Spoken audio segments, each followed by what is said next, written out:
Bueno, no, en el tiempo que nos queda vamos a empezar otra cuestión que realmente es muy importante, ¿sí? Que está también en este libro, un poco más adelante.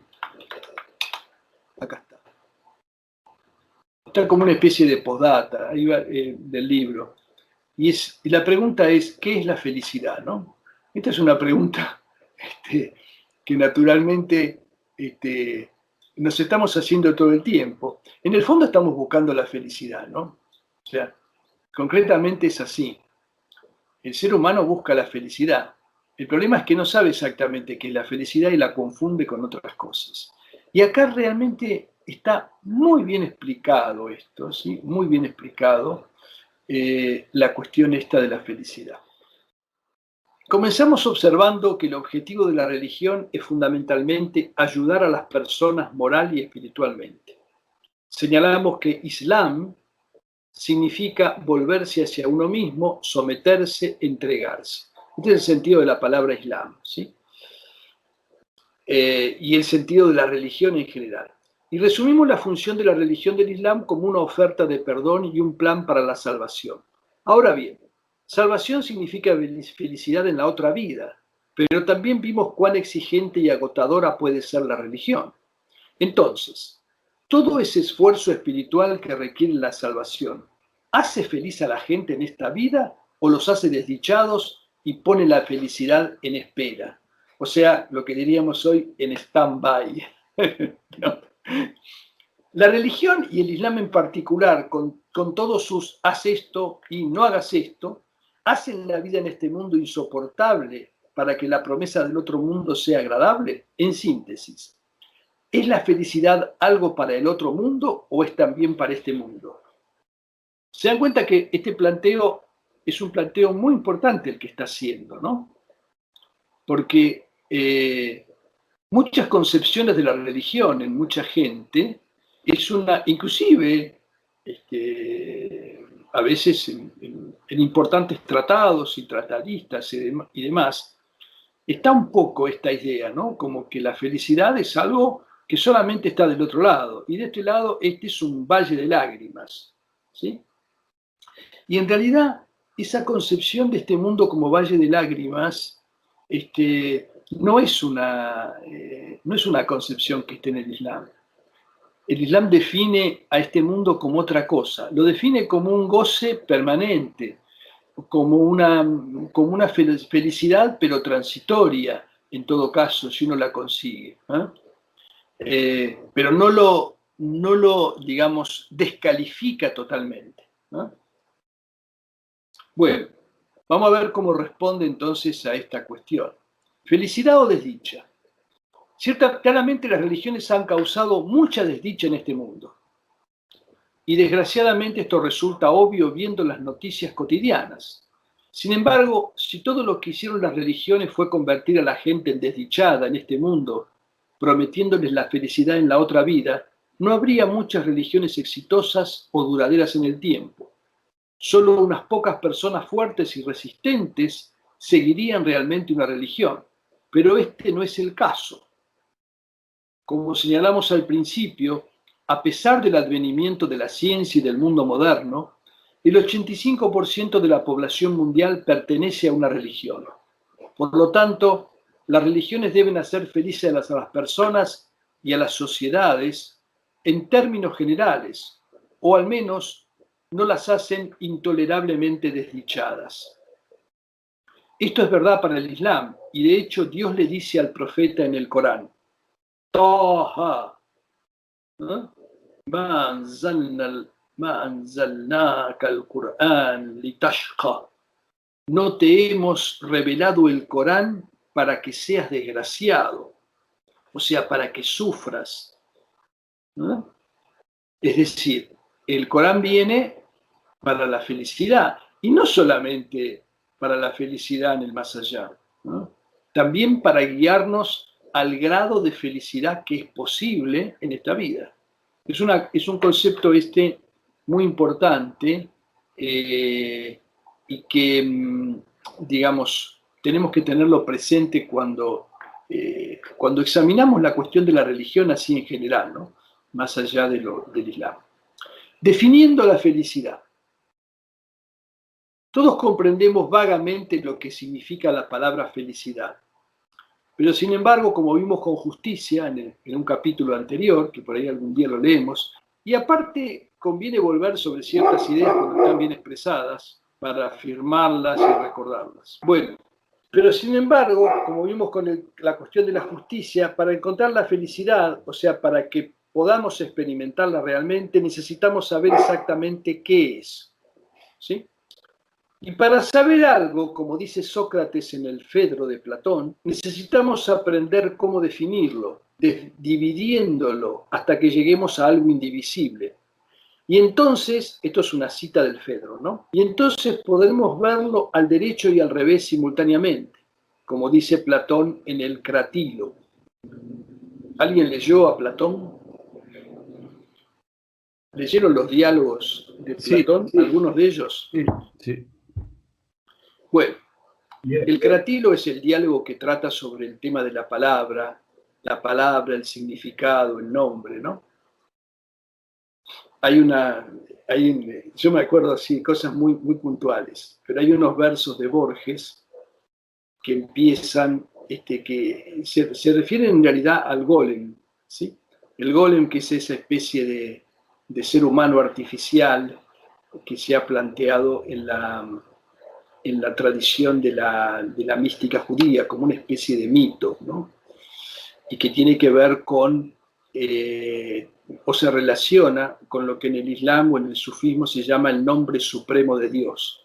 Ismullah al-Azam, el nombre supremo de Dios, que es un nombre que tiene como un poder muy grande y que no necesariamente está refiriéndose a un nombre secreto, sino que se refiere a, digamos, una transformación interna. Cuando esa transformación interna se logra, uno puede crear vida realmente, porque está llegando a la verdadera esencia de la cosa. Y los versos esos de Borges empiezan diciendo así: como dice el griego en el Cratilo, el nombre, como dice el griego en el Cratilo, el nombre es arquetipo de la cosa. En las letras de rosa está la rosa y todo el Nilo en la palabra Nilo. Y ahí, bueno, tuvo que usar el Nilo para rimar con Cratilo y rosa con cosa. Pero en el Islam se dice al-ism huwa al-musamma, el nombre es lo nombrado. Hay una relación entre el nombre y lo nombrado que tiene que ver con el conocimiento. Y cuando realmente se conoce una cosa, basta con conocer su nombre, porque el nombre es lo nombrado. Por eso es que el Corán le enseñó a Adán el nombre de todas las cosas. O, en otras palabras, como supuestamente dijo Albert Einstein, si no lo puedes explicar sencillamente, es que no lo has entendido. ¿Está? O sea, es importante entender las cosas, y uno sabe que las ha entendido cuando es capaz de explicarla con sencillez y con buenos ejemplos. Bueno, de hecho, hay una definición clara y simple de felicidad en el Corán. Pero para comprender qué es la felicidad es necesario saber antes que nada qué no es, ¿no? Por ende, es necesario comprender tres conceptos relacionados pero distintos, a saber, goce, satisfacción y alegría. En el Corán hay una clara distinción entre la felicidad, que se dice en árabe sa'ada, y las tres emociones que a menudo se confunden con ella. Una es el goce o placer, muta'a, otro es la alegría, farah, y otra es la satisfacción o complacencia, rida. Son tres conceptos coránicos, cuatro con el caso de la sa'ada, de la felicidad. Y va a hablar ahora de cada uno de ellos. Una lectura detallada del Corán muestra que cada uno de estos términos tiene un significado deliberado, específico y no intercambiable, y que solo se utiliza en el contexto apropiado. Comprender las diferencias entre cada uno de ellos se convierte en la clave para responder a la pregunta más importante: ¿qué es la felicidad? Y como veremos, la respuesta es bastante sorprendente. El goce, o sea, muta, ¿sí? Está varias veces en el Corán, ¿no? A veces el Corán dice matá, o sea, un disfrute, que viene de la misma raíz de la palabra muta, goce. En el Corán el goce tiende a denotar la obtención de placer a partir de un estímulo que se origina en los sentidos físicos o que llega a través de ellos. Los seres humanos comparten este tipo de placer con los animales. Dios dice en el Corán, en cuanto a quienes no creen, ellos gozan y comen como come el ganado. ¿No? En realidad, el tema del goce, o sea, del disfrute, eso que nos da placer, lo compartimos claramente con los animales en un montón de cosas.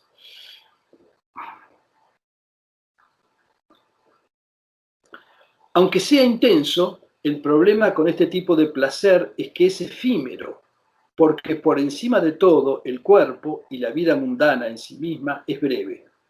Y en efecto, Dios le pregunta a los creyentes en el Corán, ¿os satisface más la vida mundana que el más allá? El goce de la vida mundana comparado con el más allá es poca cosa. Y acá usa la palabra matá hayat dunya, o sea, el disfrute de la vida mundana, comparado con ese otro disfrute, es en realidad algo efímero, transitorio, ¿no? O sea que el placer nunca conduce a la felicidad, es un sentimiento o sensación y no perdura, ¿no? Esa es un poco la característica esencial. Como escribió el poeta escocés Robert Burns en 1791 en su poema, bueno, dice así, mas los placeres son como amapolas florecidas. Tú agarras la flor y su corola se deshoja, o como la nieve cuando cae en el río, por un instante blanca y luego se derrite para siempre. Esto tal vez explique por qué muchas normas religiosas, como el ayuno, se refieren precisamente al control de los placeres físicos o a cultivar la paciencia ante su ausencia o su opuesto, o sea, el displacer, el padecimiento. Es muy importante esto, ¿no? Tendemos a identificar la felicidad con el goce, con el disfrute, ¿sí? Y evidentemente no es la felicidad eso. Y todos lo sabemos, porque cuando, digamos, vamos a poner, como un chocolate y me siento feliz mientras como chocolate, pero el chocolate se termina, ¿sí? Lo trago y inmediatamente algo de otras cosas me devuelve a la realidad, ¿no? Como dice, inclusive hay muchos tipos de goce, ¿no?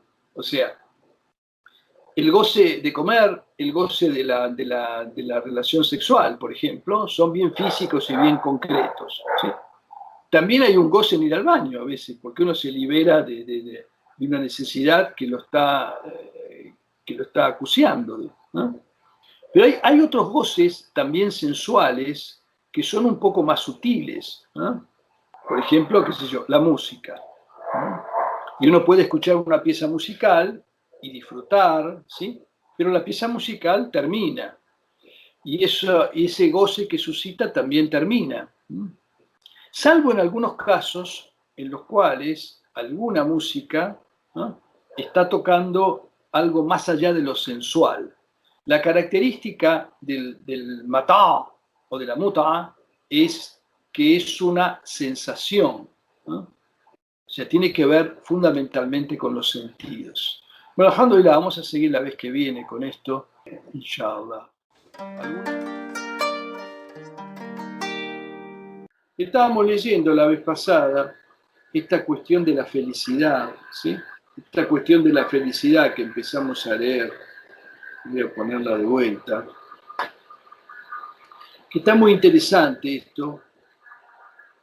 ¿Qué es exactamente la felicidad? ¿No? Y empieza a hablar de que, digamos, las religiones muchas veces son concebidas como cosas que traen problemas o dificultades o pesares más que verdaderamente felicidad.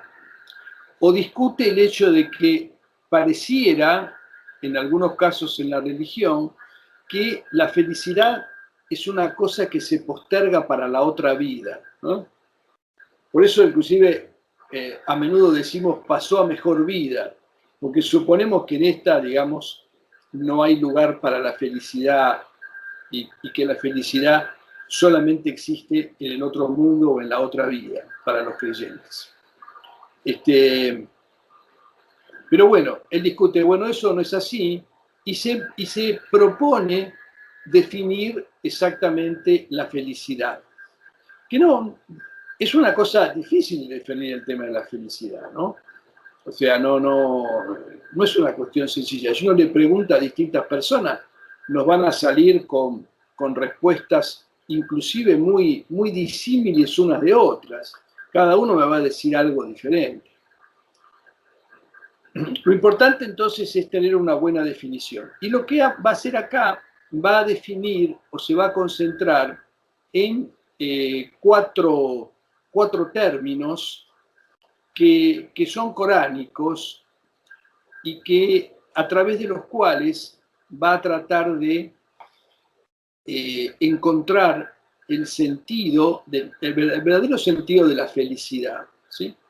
Los términos que va a estudiar son, por un lado, el término Saada, que es el término para felicidad.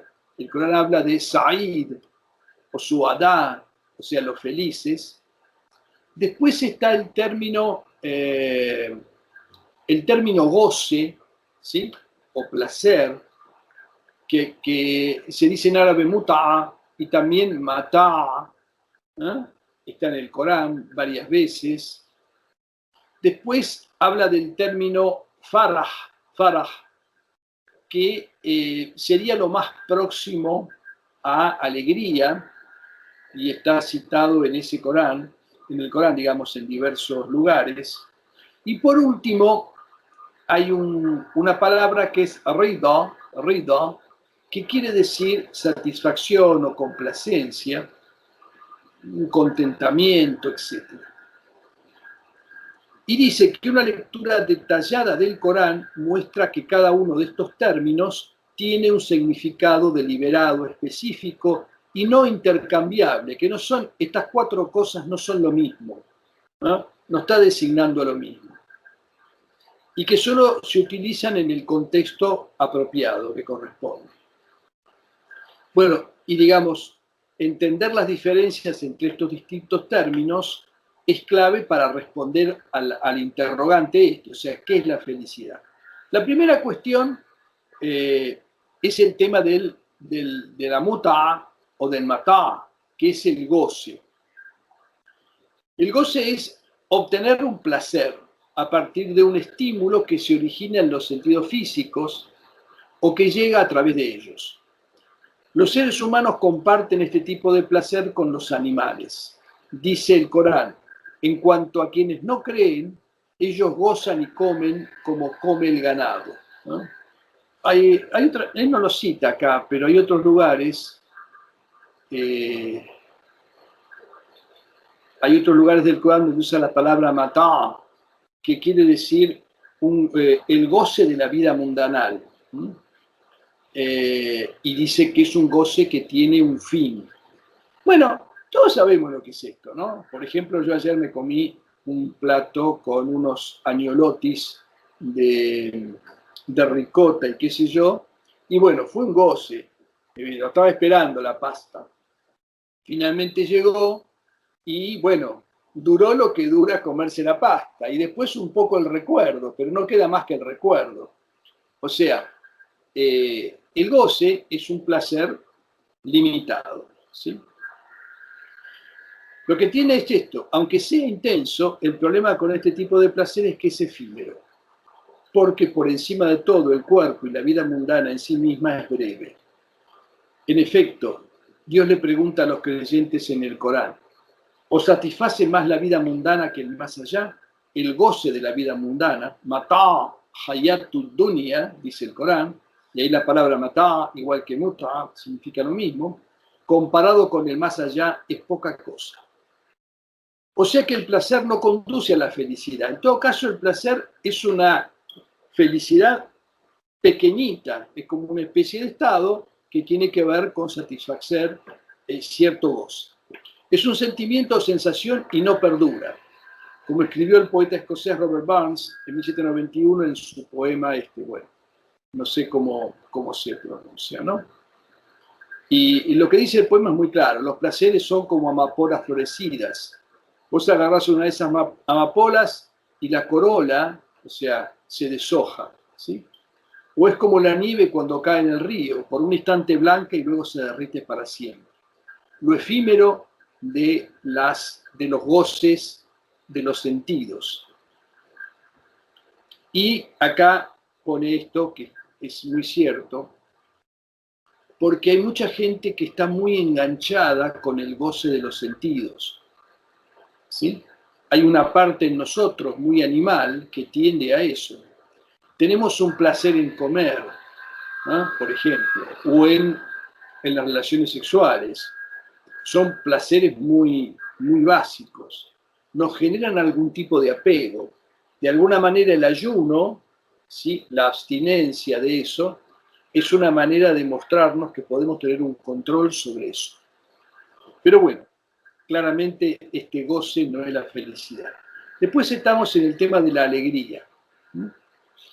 En la teología cristiana, la alegría es algo espiritual, tanto entre las personas, bueno, y cita de Corintios y demás, como en el cielo, y cita Lucas y a Mateo. Quizás es por esto que el Oxford English Dictionary define alegría como una sensación de gran placer y felicidad. Pero en el Corán, alegría, faraj, es algo literalmente diferente. Es una sensación feliz, posiblemente muy placentera, pero no es lo mismo que felicidad. En efecto, existen dos tipos de alegría en el Corán. Una es positiva y la otra es negativa. La alegría negativa es básicamente regocijo mundano. Dios dice en el Corán, ellos se regocijan con la vida de este mundo, siendo que la vida de este mundo comparada con el más allá no es más que un goce efímero. Y acá usa el verbo farija, ¿sí? Y afrahun, que es regocijarse o tener una alegría con algo o alegrarse con algo. La alegría positiva, por otro lado, es regocijarse en Dios o porque uno ve que algo proviene de Él, ¿no? Porque dice en el Corán, di que se regocijen con la generosidad de Dios y con su misericordia. Esto es mejor que lo que atesoran, ¿no? Ambos tipos de alegría parecen depender de que se dé algo, de obtener o recibir. La diferencia entre ambas no es tanto lo que uno recibe, sino cómo lo ve. Con otras palabras, cuando uno recibe algo, digamos comida, ropa, una casa, un automóvil o cualquier otro beneficio material razonable, si uno se regocija con eso simplemente porque aumenta nuestras posesiones mundanas, entonces eso es alegría negativa, ¿sí? O sea, la alegría porque uno consiguió algo es una alegría negativa. Pero si uno se regocija con eso por ser un regalo que proviene de Dios, ¿sí? O sea, son dos maneras de ver las cosas. Puedo ver lo bueno que tengo como algo que Allah me ha concedido, como que viene de Él, o puedo verlo como algo que conseguí yo o que me ha dado la suerte, ¿sí? Y son dos tipos de alegría, una positiva y la otra negativa. Bueno, alegría negativa, ¿en qué sentido es en qué sentido es negativo? Es que no nos acrece espiritualmente. En general, ¿sabes qué? Quizás lo más profundo para entender la alegría negativa es que, como tiene que ver con el tener o recibir, ¿no? Cuando uno se lo adjudica a sí mismo o a la suerte, esa alegría está empañada por el miedo a perder eso, ¿sí? En cambio, cuando viene de Allah, ¿tá? No está empañada por ese temor. Bueno, en cualquier caso, al igual que el placer, la alegría no es permanente. Se desvanece cuando el regalo se desvanece o cuando su novedad se desvanece. No es felicidad, como escribió Thomas Gray en esta poesía que dice: la jactancia de la heráldica, la pompa del poder y todo lo que aportan la belleza y la riqueza aguardan por igual la inevitable hora. Los senderos de la gloria solo conducen a la tumba. O sea, si no es porque se pierde, de todas maneras, todas esas cosas se quedan acá. Lo que uno obtiene o tiene dentro de lo que son los beneficios materiales. Bueno, después se tiene la satisfacción, lo que se llama en árabe rida. Bueno, el diccionario dice acá, porque esto viene del inglés, ¿no? Entonces el tipo trata de buscarle los sentidos a la palabra, digamos, dentro del idioma en el cual escribió, ¿no? El adjetivo complacido como aceptar voluntariamente algo, estar satisfecho. Esto no es muy diferente de la complacencia o satisfacción, rida, como se entiende en el Corán. Sin embargo, como con la alegría, hay dos tipos de satisfacción en el Corán, una negativa y otra positiva. La negativa es la satisfacción con el mundo. Verdaderamente, aquellos que no esperan el encuentro con nosotros y están satisfechos con la vida de este mundo y se sienten seguros en él, así como aquellos que no prestan atención a nuestros signos. Y después está la satisfacción positiva, que es la satisfacción o contentamiento con lo que da Allah, ¿no? Si tan solo hubieran estado satisfechos con lo que Dios y su mensajero les han dado y dijeran: Dios es suficiente para nosotros, o sea, nos basta con Él. Esto también es un concepto parecido al de Rida, ¿no? A la de la complacencia o satisfacción, es el de que algo sea suficiente. Cuando decimos, por ejemplo, Hasbi Allah wa ni'mal wakil, Allah nos es suficiente y es el mejor protector. Esto está relacionado también con Rida, con la satisfacción. Ambos tipos de satisfacción dependen de una situación determinada. O sea, tener algo. Al igual que en la alegría, la diferencia entre ambos tipos de complacencia no es tanto lo que uno tiene, sino cómo uno lo ve. Y como en la alegría depende de, o al menos se relaciona con algo externo. Y por supuesto, si eso externo es permanente y maravilloso, como solo puede serlo en el paraíso, entonces la complacencia o satisfacción significa no experimentar nunca miedo, sufrimiento, privación o deseo.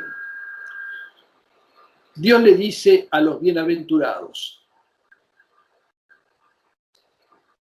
su recompensa está junto a su Señor en los jardines del Edén, bajo los cuales fluyen arroyos, en donde permanecerán para siempre. Dios está complacido con ellos y ellos están complacidos con Él. Esa es la recompensa para quien teme a su Señor. Esta es este tipo de complacencia que se da en los dos sentidos, ¿no? Que dice el Corán, radiyallahu anhum wa radu an.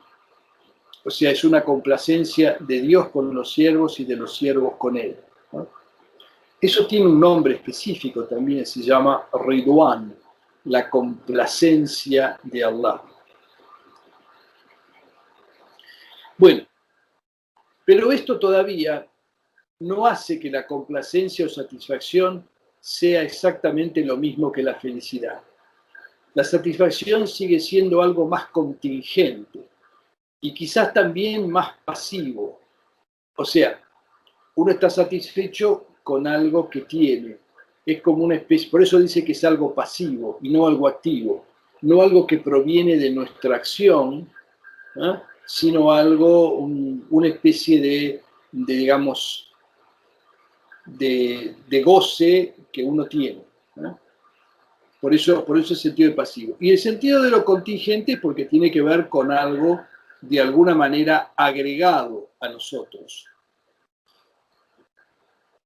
Tenemos entonces que el placer es una cuestión de sentimiento o sensación, que la alegría tiene que ver con obtener, conseguir algo, y que la satisfacción o contentamiento se vincula con tener. Pero sin embargo, ninguno de ellos equivale exactamente a la felicidad. ¿Qué es entonces la felicidad? Esto es importante, ¿no? Porque yo digo, bueno, estoy feliz. Generalmente la gente está feliz cuando, ¿qué? Cuando está, digamos, gozando con algo que le gusta, ¿sí?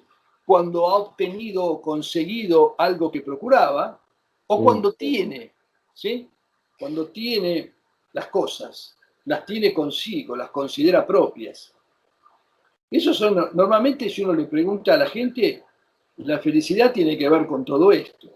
Si uno tiene digamos, un deseo de comerse, como yo ayer, ese plato de pastas y no se lo come, y bueno, no voy a decir que está infeliz, pero se siente frustrado durante un rato, digamos, ¿no? Hay algunos que enseguida corren para satisfacer ese goce que sienten dentro de ellos, ¿sí? A ver, ¿quién no alguna vez tiene ganas de comer un chocolate y se para en algún lugar y se compra el chocolate? Hay gente que no puede controlar ese deseo de satisfacer ese goce momentáneo, ¿no? La palabra árabe para felicidad, saada, más bien sus derivados, aparece solamente 2 veces en el Corán, describiendo un estado permanente y nunca refiriéndose a un estado del ser humano en este mundo. Ambas veces ocurre en este ya citado pasaje refiriéndose al paraíso.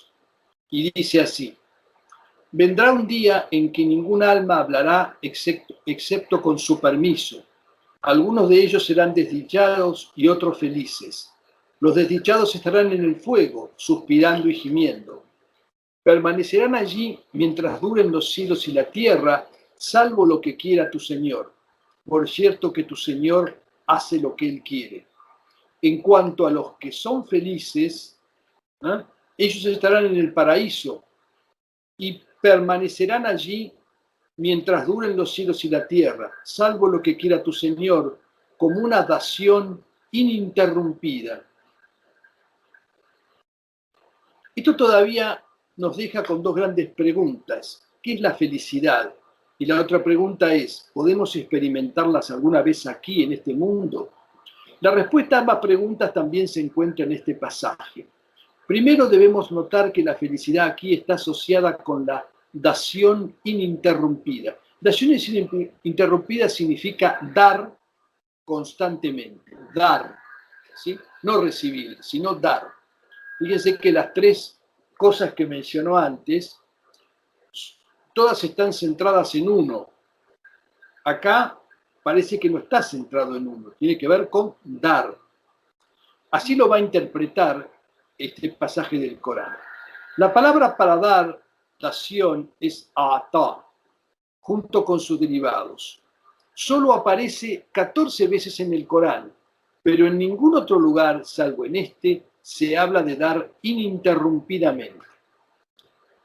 Podemos deducir entonces que la felicidad proviene de dar ininterrumpidamente. Pero, ¿la dación ininterrumpida de quién es la causa de la felicidad? El contexto sugiere claramente que es la dación de Dios. O sea, como que Dios ininterrumpidamente le da a esos que son felices en la otra vida, ¿no? Pero no excluye que sea también la de los seres humanos. Más aún, en el capítulo 5 vimos que en el paraíso cada alma será retribuida cumplidamente por lo que obtuvo y no serán tratados injustamente. O sea, fíjense la relación que hace, ¿no? Habla de una dación ininterrumpida de Allah y lo vincula con otro versículo del Corán que dice que ningún alma va a ser tratada con injusticia y que cada una va a recibir lo que obtuvo. O sea que si obtiene una dación ininterrumpida, ¿eh? Entonces, de alguna manera, tiene que ser que dio también ininterrumpidamente. O sea, que a alguien se le dé ininterrumpidamente tiene que ser el resultado de haber dado ininterrumpidamente, sin que exista ninguna medida común o equivalencia entre lo que da Dios y lo que dan las criaturas. Y en efecto, Dios dice en el Corán: y anuncia las buenas nuevas a aquellos que creen y realizan buenas obras. Para ellos habrá jardines bajo los cuales fluyen arroyos, y cada vez que se les provea de sus frutos, ellos dirán: esto es lo que se nos proveía anteriormente en el mundo, pero lo que se les dé será algo semejante. Fíjense lo que está diciendo, ¿no? Con esta otra ley, de alguna manera, con la que citó antes y con aquella que tiene como referencia y que habla de esa dación sin interrupción, una dación continua. Y este pasaje que dice, como que cuando estén en el Corán y vean eso que se les da, decían: esto es lo que anteriormente se nos proveía en el mundo. Pero dice, será algo semejante. O sea, se va a aparecer, ellos lo van a identificar, pero en realidad será algo de otro carácter. Es decir, que aquello que la gente recibirá en el paraíso es algo semejante, aunque purificado, a lo que eran sus provisiones en la tierra. Y dado que las verdaderas provisiones de una persona son sus buenas obras, se deduce que esa dación ininterrumpida en el paraíso es el resultado o el reflejo de la dación ininterrumpida de la gente en la tierra. En otras palabras, de una manera u otra, dar ininterrumpidamente es la causa de la felicidad. Y de hecho, solo puede ser feliz si das. El sentimiento no te hace feliz. Obtener no te hace feliz. Tener no te hace feliz. Dar sí te hace feliz. Justamente, ¿qué es más bendito dar que recibir, como supuestamente dijo Jesús? Esto está en los Hechos de los Apóstoles 20:35. Es más bendito dar que recibir. En cierto sentido, dice, esto es obvio, porque la felicidad solo puede provenir de conocer, amar y estar con Dios, de quien proviene toda perfección y bienaventuranza. Y lo que les impide a las personas conocer, amar y estar con Dios son sus propios egos y sus apegos a lo mundano. Porque dice Allah en el Corán: combatid en el camino de Dios con vuestras posesiones y vuestras vidas. Eso es lo mejor para vosotros si lo supierais. O sea, que uno entregue lo que tiene, inclusive sus propias personas. Acá donde dice vuestras vidas, dice anfusikum, ¿sí? Vuestros nas, vuestras almas, que también se interpreta vuestras vidas. O sea, que únicamente luchando con el propio ego y la mundanidad, librándose de ello, pues el ego nunca está feliz y el ansia mundanal es insaciable, es que uno puede ser feliz. Y precisamente uno puede hacer esto dando ininterrumpidamente hasta que ya no quede nada del ego o de la mundanidad. Al alma pacificada, ¿no? O sea, al nafs al-mutmainna, que es precisamente el alma que ha vencido a su ego y a la mundanidad, Dios le dice en el Corán: oh alma pacificada, retorna a tu Señor complacida y complaciendo. Entra entre mis siervos y entra en mi paraíso. Este es el único Corán, la única parte del Corán en donde la palabra mis siervos está usada con este sentido, de que alguien sea de los siervos de Allah específicamente, ¿no?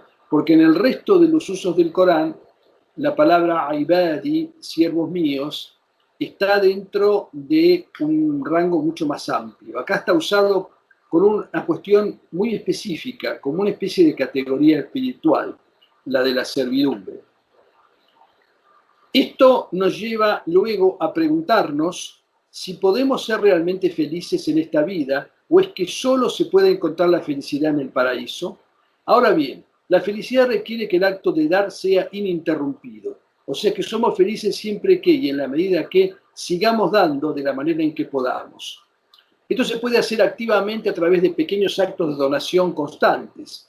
El profeta Muhammad dijo: no consideres insignificante ningún acto de caridad, ni siquiera encontrarte con tu hermano con una sonrisa. Pues se sabe que la caridad incluye todo esto, ¿no? Una sonrisa, una palabra amable, un gesto, o simplemente puede hacerse pasivamente, entregándose uno mismo a través de la paciencia y la resistencia constantes. El profeta Muhammad dijo: feliz es quien evita las tribulaciones y que si es probado aguanta pacientemente y suspira. Es decir, entonces, que la felicidad depende de la dación ininterrumpida. Y dado que ese acto de dar puede ser activo o pasivo, no requiere dinero, ni poder, y ni siquiera requiere de otras personas como destinatarios, ¿no? ¿Se entiende? Aunque en la práctica esto es más fácil de decir que de hacer. Se puede hacer incluso en soledad y estando incapacitado, como lo demuestran todos los días muchas personas inválidas, enfermas y ancianas. John Milton expresó precisamente esto después de haber perdido la vista en su soneto, cuando pienso cómo mi luz se agota, en el estilo de Petrarca. Cuando pienso cómo mi luz se agota antes de la mitad de mis días en este oscuro mundo, y ese talento que es la muerte esconder, alojado en mí inútil, aunque mi alma se ha inclinado, para servir así a mi Creador y presentarle mis culpas y ganar su aprecio. ¿Qué trabajo él mandaría ya que me negó la luz? Pregunto afectuosamente, pero la paciencia para prevenir ese murmullo pronto responde: Dios no necesita ni la obra del hombre ni sus dones.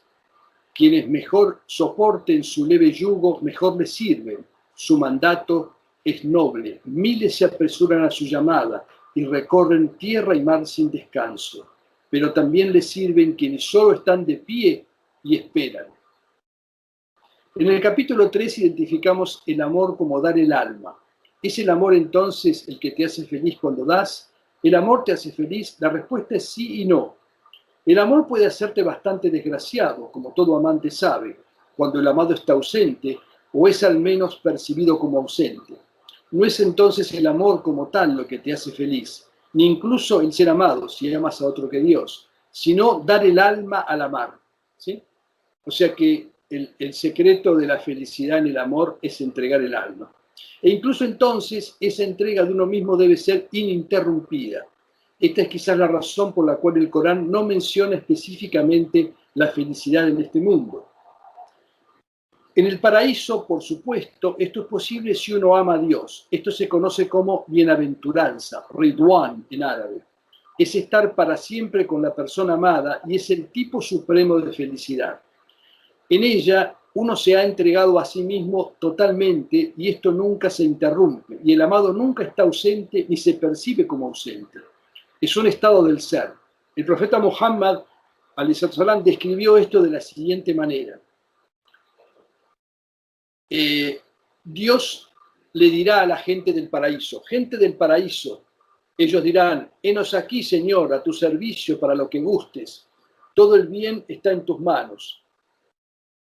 Él preguntará: ¿estáis complacidos? Ellos responderán: ¿cómo no vamos a estar complacidos, Señor, cuando nos has dado lo que nunca diste a ninguna de tus criaturas? Él dirá: ¿acaso no os daré algo que es mejor que esto? Y ellos dirán: Señor, ¿qué podría ser mejor que esto? Él dirá: os cubriré con mi bienaventuranza, Ridwanis acá, ¿no? Y no me enojaré con vosotros después de eso nunca más. Bueno, ¿Por qué es necesario saber todo esto? Bueno, acá dice, cita la Constitución de los Estados Unidos, ¿no? bueno, está bien. Entonces, hay un pasaje célebre, bueno, pero el pasaje célebre está bien, ¿no? De la Constitución, que dice así: sostenemos que estas verdades son evidentes por sí mismas, que todos los hombres son creados iguales, que están dotados por su creador de ciertos derechos inalienables, y que entre ellos están la vida, la libertad y la búsqueda de la felicidad.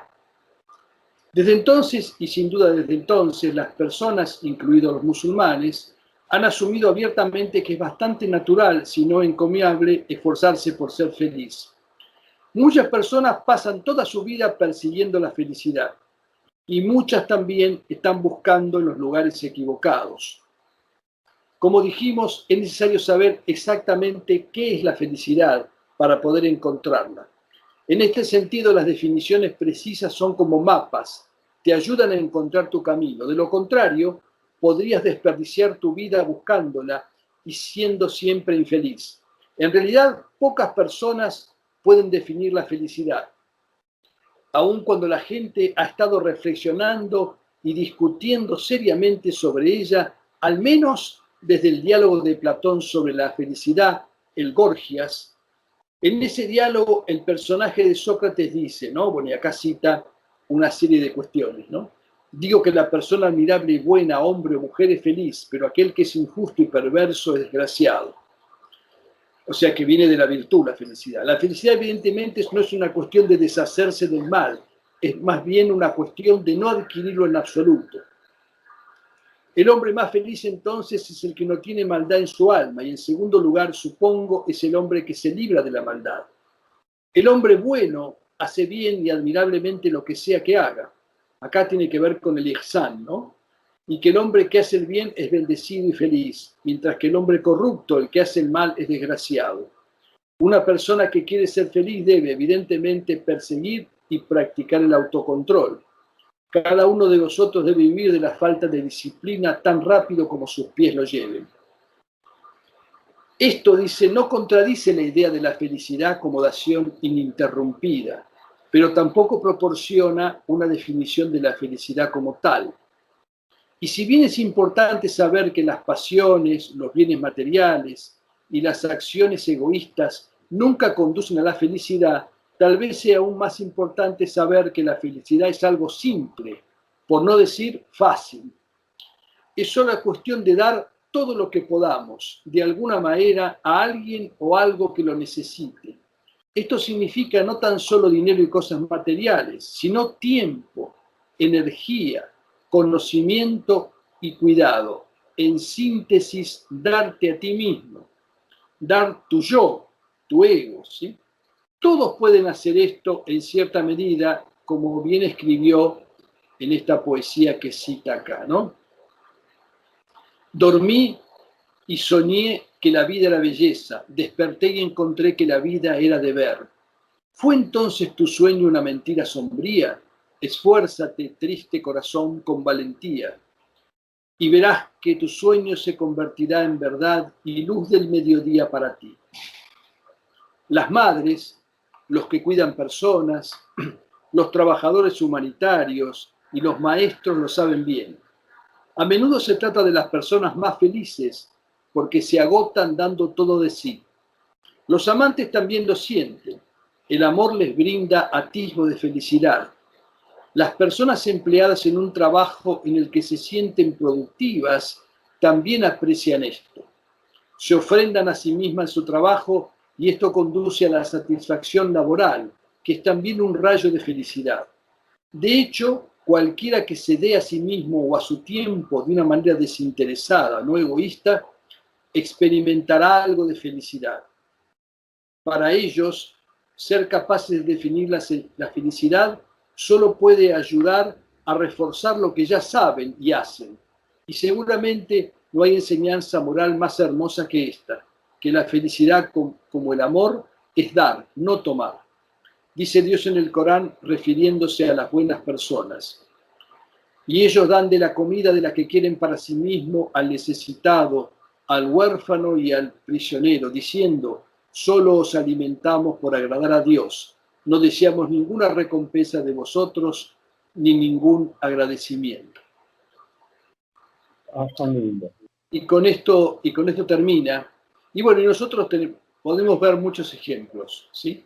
Realmente hay muchos ejemplos. Hay gente que el objetivo de su vida es ayudar a los animales, por ejemplo. ¿Sí? Y toda su vida están dando su vida para eso. Y todos conocemos a gente que han dedicado su vida a algo que está más allá de ellos mismos. ¿Sí? Y no reparan no reparan en esfuerzos por eso. Inclusive hasta esas cosas a veces nos llevan a grandes problemas. pero se sienten felices dando de todo lo que tienen, ¿no? Pensemos en esos ejemplos, ¿no? Yo ahora recuerdo a mucha gente en ese sentido. No se trata solamente de dar con la caridad, ¿sí? Dar el tiempo, dar el apoyo de la palabra, ¿sí? Dar más allá, sobre todo ese dar tiene que ser un dar sin ningún interés del nas, ¿no? Y eso es bastante difícil, ¿no? Sí. Lo que realmente, Sí. ese dar está caracterizado por esta ley del Corán, ¿sí? Realmente. Es el dar más elevado, el dar que me perjudica a mí mismo, sea porque me saca todo mi tiempo, porque me agota, ¿se da cuenta? Porque me lleva todo lo que tengo. Y en el caso de esta historia famosa, es lo que le dieron no en este caso, hay otra ley ya, en el mismo sentido, que son los que le dieron de comer a esa persona, pese a que ellos lo necesitaban más. ¿Sí? Y hay gente que se saca, sí, para darle a un perrito que está en la calle. Yo acá tengo unos ejemplos en el barrio, por ejemplo, ¿no? Y yo voy a decir que esa gente no está haciendo algo bueno, ¿sí? O toda esa gente que conocemos que hace tanto por los demás, ¿no? Como esos médicos que hacen ese trabajo voluntario, tanta gente. ¿Sí? O inclusive gente que ha dado la vida por un ideal de justicia, ¿sí? Y que ha entregado todo de sí. Ha dado lo más grande, que es lo que menciona eso en el yihad, ¿no? Los que hacen el yihad con sus bienes y sus personas, o sea, con sus vidas. Y parte del yihad es esto de dar. Está muy... Me gustó mucho a mí este enfoque, ¿no? Porque aparte define la felicidad. Y es una definición muy profunda e inesperada. Inesperada. Sí. Inesperada. Sí. Bueno, el Islam no es la religión del futuro, el Islam es la religión eterna, es el din de la fitra, del ser humano, es el din de los profetas anteriores a Muhammad, que dicen en el Corán somos musulmanes. No hay dos din, ¿sí? Hay un solo din que es el din de la fitra, que todos han seguido, aunque después sus disposiciones puedan variar, y es el din que se adapta naturalmente a la naturaleza humana.